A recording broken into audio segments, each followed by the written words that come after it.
Bernadine and Toby, it's now 6 years later. Logan's legacy is strong and it's thriving. And as Logan's parents, what does this movement, that Logan's selfless act of registering to be an organ donor, what does that mean to the two of you? I think that as any parent or any person who's lost someone and they've passed away, what you want is them to still be part of conversations. You want people to carry on with thinking about that person as if they're still around.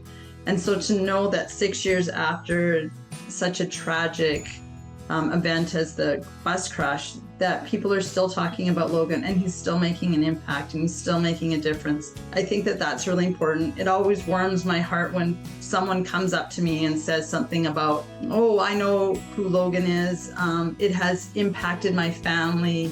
I just had a conversation with a colleague at school who's new to our school, and she was talking about the fact that a relative of hers was able to get a liver transplant, and the opportunity came because there's more people who were registered, and it was after the crash time. So it, just knowing that it has made a difference and it still continues to impact people.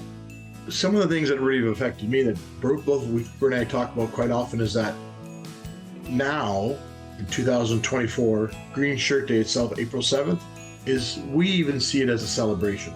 Some people have a hard time understanding that, but we have our annual Green Shirt Day skate.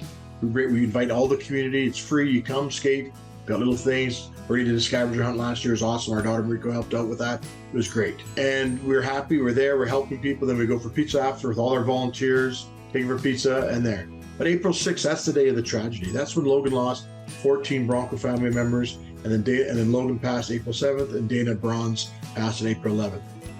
And that left 13 survivors also. The tragedy just struck their families, and they've been working hard to get past that, and they can't. Some of them they'll always have that in there as a reminder. So for us, April 6th is a real tough day. That's a day. April 7th, to us now, to me, to us, to our daughter even, it's almost a day of celebration because we know Canadians and people that have received an organ transplant are thankful, and it takes a while to understand that. We understand that and we accept that. But I think when we first started all of this, we had no idea what it would be like.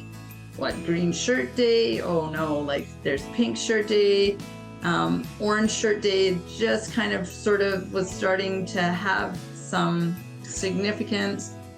And I remember like the first times we ever went to events, and people were just overwhelmed with joy of knowing what an impact that Logan had made and what we had made.